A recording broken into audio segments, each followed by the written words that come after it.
शिवस्य भक्त्या पूजा ही जन्म मुक्ति करी निर्णाम। शिवस्य भक्त्या पूजा ही जन्म मुक्ति करी निर्णाम। रुद्राक्ष धारणात् पादम अर्धम वै भूति धारणात्।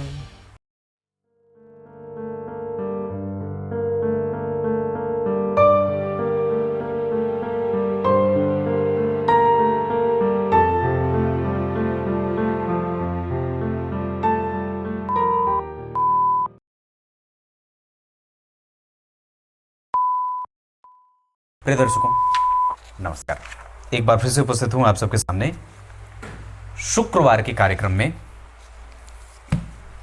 राहु की महादशा में सभी ग्रहों का अंतर कैसा होता है, कैसा जाएगा, आज आपकी कुंडली में अगर आपके ऊपर से राहु की दशा चल रही है तो इसको कैसे समझेंगे, उसका आकलन कैसे करेंगे, इसी विषय के साथ उपस्थित हूं। इसके पहले मैंने 2-3 दिन पहले शनि की महादशा में सभी ग्रहों के अंतर के बारे में कार्यक्रम बनाया था। अगर आपने वो नहीं देखा है तो जाकर के बिल्कुल देख लेना चाहिए। आइए विषय पे लेके आता हूं, पर सबसे पहले बात करेंगे कार्यक्रम के आरंभ में मैंने जो श्लोक पढ़ा है वो शिव पुराण का है। उसमें वेदव्यास भगवान लिखते हैं, शिव की पूजा करने से पहले रुद्राक्ष की माला कंठ में, माथे पे त्रिपुंड धारण करना चाहिए। साथ ही साथ शिव की पूजा करने से पहले नेत्र बंद करके उनका ध्यान करके संपूर्णतया ब्रह्मांड की सभी वस्तुओं को उनके सामने मन ही मन निवेदित भी करना चाहिए। उसके बाद पूजन आरंभ करना चाहिए। भगवान भोलेनाथ की पूजा से व्यक्ति जन्म और मृत्यु के मोक्ष, जन्म और मृत्यु के बंधन से छूटता हुआ मोक्ष की प्राप्ति कर लेता है। आइए विषय पे लेके आता हूं। बात करेंगे राहु की महादशा, है ना। शास्त्र में बात आई, बुद्ध्या विहीन मति विभ्रम सर्वशून्यम विश्वम भयाति विषमापद मृत्यु तुल्यम। ऐसा व्याधिर्वियोग धनहानि विषानि चैव, ऐसे करके श्लोक है, जिसका अर्थ है कि राहु की दशा में व्यक्ति की बुद्धि भ्रमित हो जाती है। बुद्ध्या विहीन मति विभ्रम सर्वशून्यम, सब कुछ शून्य हो जाता है, कुछ भी समझ ही नहीं आएगा। कहाँ से शुरू करें, क्या करें, क्या होगा, क्या नहीं होगा, क्या करना चाहिए। पार्टनरशिप गड़बड़ होगा, दाम्पत्य टूटने लगता है, मतभेद होता है, स्वास्थ्य खराब होता है, दुश्मन खड़े हो जाते हैं, नुकसान होता है, कई कहने का अर्थ है।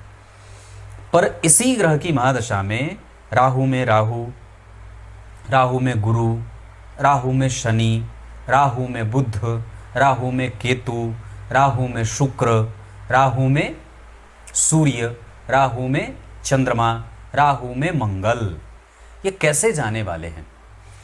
कार्यक्रम शुरू करूं उससे पहले ही आपको बता दूं कि कोई भी ग्रह जो महादशा का है, मान लीजिए राहु की महादशा है और जिस ग्रह की अंतरदशा चल रही है, अगर वो राहु से 9वें और 5वें बैठा है तो वो ग्रह दशा, उस ग्रह की अंतरदशा राहु की महादशा में अच्छी जा सकती है। ये पहला सिद्धांत हो गया। दूसरा, जिस ग्रह की अंतरदशा चल रही है, अगर वो ग्रह अपने उच्च की राशि में बैठा है, अपने मित्र के साथ मित्र की राशि में बैठा है, नवांश कुंडली में अपने नवांश में बैठा है, केंद्र या त्रिकोण में बैठा है, साथ ही साथ वो क्रमशः अस्त, मृतप्रायः, निर्बल या 8वें, 12वें और 6वें भाव में नहीं बैठा है, तो उसकी दशा इस राहु की महादशा में उस ग्रह की अंतरदशा अच्छी जाएगी। अब बात करते हैं कि राहु में राहु का अंतर कैसा जाता है। शुभ ग्रह की दशा शुभ फलदायी होती है, लेकिन चूंकि ग्रह जो होते हैं वो अपना नेचर कभी छोड़ते नहीं हैं, इस वजह से राहु की महादशा में राहु का अंतर जातक को मानसिक रूप से अस्वस्थ करने का कारण बन जाता है।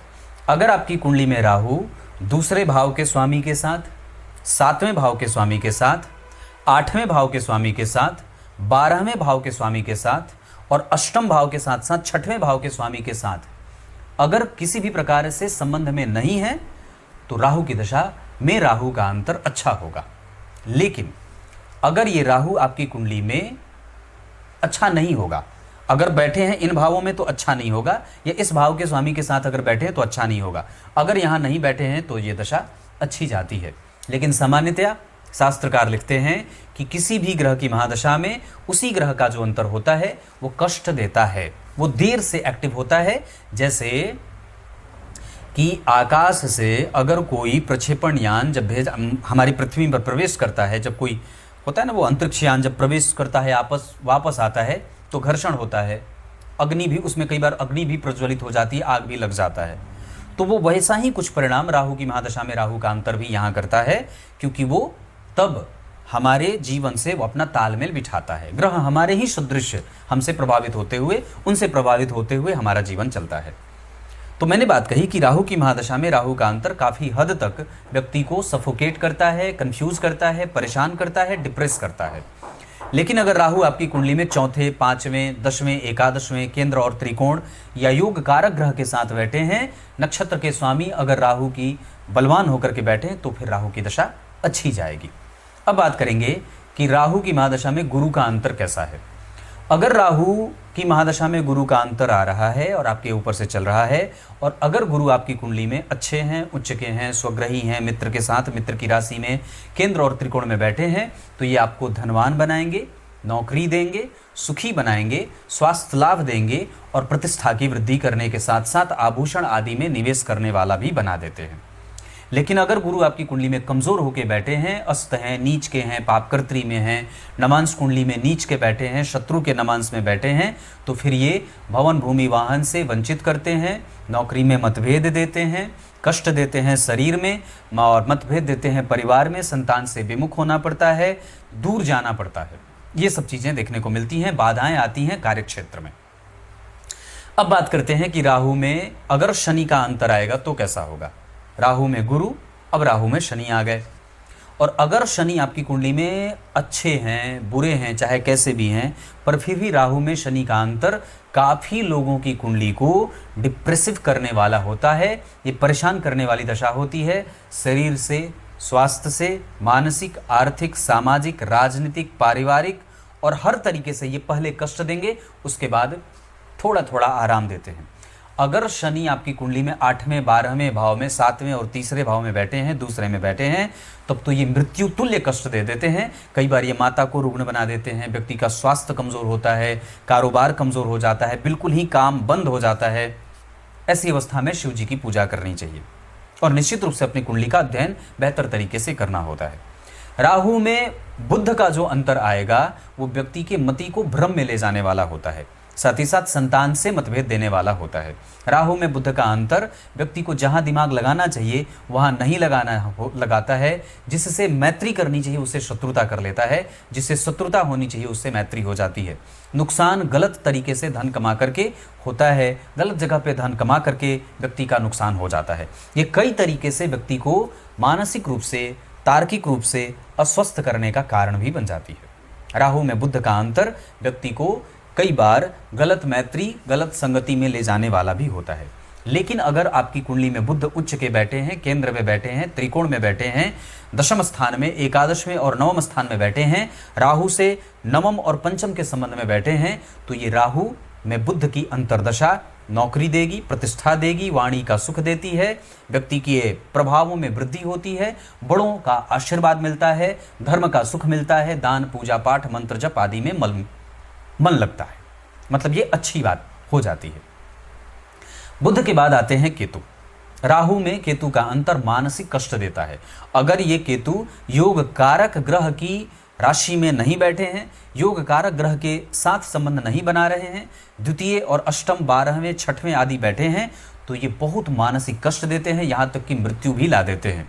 इतना ही नहीं, व्यक्ति को बहुत ही भयंकर घाव हो जाए, चोट चपेट की घटनाओं से उसकी मृत्यु होने का खतरा बन जाता है। कई बार आक्रांत होता है, भयाक्रांत होता है, बड़े लोगों से कष्ट होता है, छोटे बड़े भाई बहनों से कष्ट होता है, अनुभव का बिल्कुल भी सुख व्यक्ति को नहीं मिलता है, मतभेद प्रायः जीवन में बना रहता है ना। राहु में केतु, मानसिक कष्ट खूब रहेगा, माथे का दर्द होगा, हेडेक होगा, निद्रा भंग होती है, विक्षिप्त हो जाता है। ये इस तरीके की परेशानी राहु में केतु देते हैं। राहु में शुक्र की बात करेंगे। अगर राहु और शुक्र एक दूसरे से नवम पंचम बैठे हैं, बहुत अच्छा होगा। ये करोड़पति अरबपति बना देते हैं। यह अपनी दशा काल में व्यक्ति को धनवान, सुखी और मतिमान बना देते हैं। काम बहुत अच्छा चलने लगता है, अच्छे लोगों से संपर्क होता है, बेहतर लोगों से मैत्री होती है, गणमान्य लोगों में आपकी गिनती होने लगती है, पद और प्रतिष्ठा की वृद्धि होती है, भवन, भूमि, वाहन आदि का सुख मिलता है, रखा हुआ पैसा और भी चतुर्गुणित वृद्धि होने लगता है, ब्याज से और भी ज्यादा धन प्राप्त होने लगता है। वहीं बात करेंगे शुक्र के बाद सूर्य की, तो राहु में सूर्य अगर आएंगे तो आमदनी कमजोर कर देते हैं, स्वास्थ्य में कमजोरी देते हैं, ऑपरेशन करवाते हैं, गुप्त समस्या देते हैं, गुप्त रोग देते हैं, कठिनता से व्यक्ति का मानसिक रूप से बहुत ही परेशान हो जाता है, टफ बीतता है, लोगों का सहयोग नहीं मिलता है, काम बहुत धीमी गति से चलने लगता है। और अगर ये सूर्य आपकी कुंडली में नीच हैं, कमज़ोर हैं, 12वें हैं, 8वें हैं, 6वें हैं, तीसरे हैं, कमज़ोर होकर के सप्तम भाव में बैठे हैं, तब तो ये और भी ज़्यादा कष्ट देने लगते हैं। ऐसी अवस्था में सूर्य की पूजा करनी चाहिए, साष्टांग सूर्य को प्रणाम करना चाहिए। राहु में चंद्रमा मानसिक रूप से अस्वस्थ, कारोबार कमज़ोर, धन मान पद प्रतिष्ठा की कमजोरी, रखा हुआ पैसा खत्म हो जाता है, व्यापार में मंदी आ जाती है, रेगुलर एक जैसी आमदनी प्राप्त नहीं होती है, व्यवहार कुशलता में कमी होती है, घर में कमजोर लोगों का आगमन हो जाता है, चरित्र की कमजोरी बनने लगती है, मन विक्षिप्त रहता है, माता को चिंता होती है, माता से भय प्राप्त होता है, माता को कष्ट होता है, घर में प्रायः रोग की स्थितियां बनने लगती हैं। अगर ये चंद्रमा कमजोर हैं, पक्ष के बल से कमजोर हैं, पाप ग्रहों के संपर्क में हैं, नवम पंचम के संबंध में नहीं है, तब तो ये और भी ज़्यादा कष्ट देने वाला हो जाता है। ऐसी अवस्था में भी आपको शिव जी की पूजा करनी चाहिए। चंद्रमा के बाद आएंगे मंगल। राहु में मंगल, रखा हुआ पैसा खत्म होता है, पैतृक संपत्ति से लाभ होता है अगर बढ़िया बैठे हैं मंगल तो। अगर मंगल उच्च के बैठे हैं, दशम में बैठे हैं, लग्न में बैठे हैं, पंचम में बैठे हैं, नवम में बैठे हैं, नवम पंचम के संबंध में राहु और मंगल जा रहे हैं, तो व्यक्ति का साहस, बल, पराक्रम, धैर्य, उत्साह, इन सभी चीज़ों में वृद्धि होती है। इतना ही नहीं, वो काम करने में अपना बल और भी ज़्यादा बढ़ा लेता है। राहु में मंगल व्यक्ति को चोट चपेट की घटनाओं से युक्त रखते हैं, ऑपरेशन होता है, गुप्त बीमारियां निकल जाती हैं। कई बार जो बीमारी बहुत पहले गुप्त रूप से पड़ी हुई थी, वो भी प्रकट होकर के आने लगती हैं। ये कब होता है? जब आपकी कुंडली के मंगल कमज़ोर हों, खराब बैठे हों, अस्त होकर के बैठे हों, नीच होकर के बैठे हों, 8वें, 6वें, 12वें बैठे हों, तीसरे, दूसरे बैठे हों, तो ये खराब होता है। अब राहु में इतनी सारी चीज़ें मैंने आपको बताई। मतलब कहने का अर्थ है कि ये राहु की महादशा में जितने भी ग्रह होते हैं, ये ऐसे परिणाम करते हैं। अगर अंतरदशा का ग्रह अच्छा बैठा है तो यकीनन अच्छा जाएगा। नवांश में देख लेना चाहिए, दशमांशा में देख लेना चाहिए, सप्तमांशा में देख लेना चाहिए, अरिष्ट चक्र में देख लेना चाहिए, होरा चक्र में देख लेना चाहिए, साष्ट्यांशा चक्र में देख लेना चाहिए, है ना। ये अगर इन भावों में अच्छे बैठे हैं तो बहुत अच्छा जाएगा, और अगर कमजोर बैठे हैं तो फिर संतुलित हो जाता है, कमजोर जाने लगता है। कुछ इसी तरीके से आज के इस कार्यक्रम का समापन करते हैं। तब तक के लिए इजाजत दीजिए। कल एक बार फिर से उपस्थित होंगे आप सबके सामने। तब तक के लिए बहुत बहुत नमस्कार।